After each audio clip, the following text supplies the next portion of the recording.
ప్రస్తుత కాలంలో జరుగుతున్న నేరాలు చూస్తే వీళ్ళు మనుషులా మృగాల్లా అన్న డౌట్ వస్తుంది. ముఖ్యంగా రోజు రోజుకు పెరిగిపోతున్న హత్యలు, వాటికి వెనకాలన్న కారణాలు చూస్తుంటే ఛీ ఏంట్రా ఈ లోకంలోనా మనం బ్రతుకుతున్నది అని తిట్టుకోకుండా ఉండలేం. అలాంటిదే ఒక ఘటన మహబూబాబాద్లో చోటు చేసుకుంది. కేవలం మటన్ వండలేదన్న కారణంతో భార్యను హత్య చేశాడు ఓ భర్త. వినడానికి చాలా సిల్లీగా అనిపించినా ఇదే నిజం.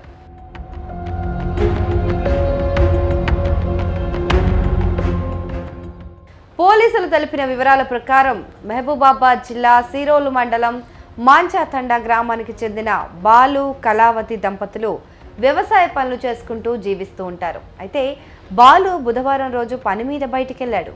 వెళ్తూ తాను వచ్చేసరికి మటన్ కూర వండాలని భార్య మాలోత్ కళావతికి చెప్పాడు. కానీ పని ఉండటంతో ఆమె మాంసం వండలేకపోయింది. దీంతో మద్యం సేవించి ఇంటికొచ్చిన బాలు కూర ఎందుకు వండలేదని ఆమెను ప్రశ్నించాడు. దీంతో ఇరువురి మధ్య మాటా పెరిగి గొడవ మొదలైంది. ఆగ్రహంతో ఊగిపోయిన బాలు ఆమెపై బూతుల వర్షం కురిపించాడు. ఆమె కూడా బాలుపై తిరగబడింది. దీంతో గొడవ పెద్దదిగా మారింది.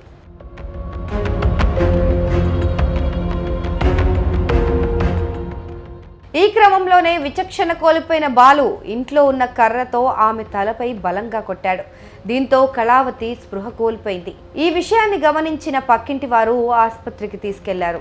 ఈలోపే ఆమె ప్రాణాలు కోల్పోయింది. అయితే మరణ వార్త తెలుసుకున్న బాలు ఇంట్లో నుంచి పారిపోయాడు.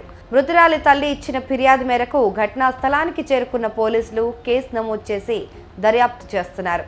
కళావతి మృతదేహాన్ని పోస్ట్ మార్టం నిమిత్తం మహబూబాబాద్ జిల్లా ఆసుపత్రి మార్చురీకి తరలించారు. పరారీలో ఉన్న భర్త బాలు కోసం గాలిస్తున్నట్లు పోలీసులు తెలిపారు.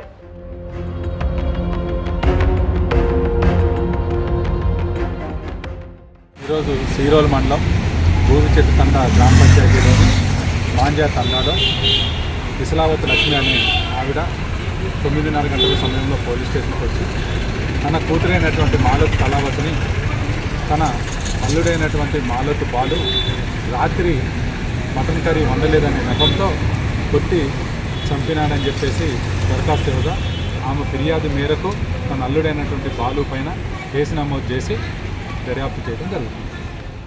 ఇక మద్యానికి డబ్బులు ఇవ్వట్లేదని భార్యను చంపిన భర్త, కొడుకు ఇంటికి ఆలస్యంగా వచ్చాడని పిడిగుద్దులు గుద్దడంతో మరణించిన కొడుకు, కూరలో నల్లిబొక్క వేయలేదనే కారణంతో భార్య హత్య. ఇలా చెప్పుకుంటూ పోతే చిన్న కారణాలకు క్షణికావేశంలోనో లేదా మద్యానికి బానిసయ్యో చాలామంది హత్యలకు తెగబడుతున్నారు. ఈ హత్య కూడా అలాంటిదే. కేవలం మటన్ కోసం ఒక మహిళ ప్రాణం తీశాడు. ఇలాంటి సంఘటనల తర్వాత ఇంటిల్లపాది కూర్చొని ఏడవాల్సిన దుస్థితి నెలకొంది. కొన్నిసార్లు వారి పిల్లలు రోడ్డున పడాల్సిన పరిస్థితి ఏర్పడుతోంది. ఇటీవల కాలంలో ఇలాంటి హత్యలు నిత్య కృత్యాలైపోయాయి. ఎంతటి అవగాహన చర్యలు చేపట్టినా మనుషుల ప్రవర్తనల్లో మార్పు రావడం లేదని మానసిక వైద్య నిపుణులు చెప్తున్నారు.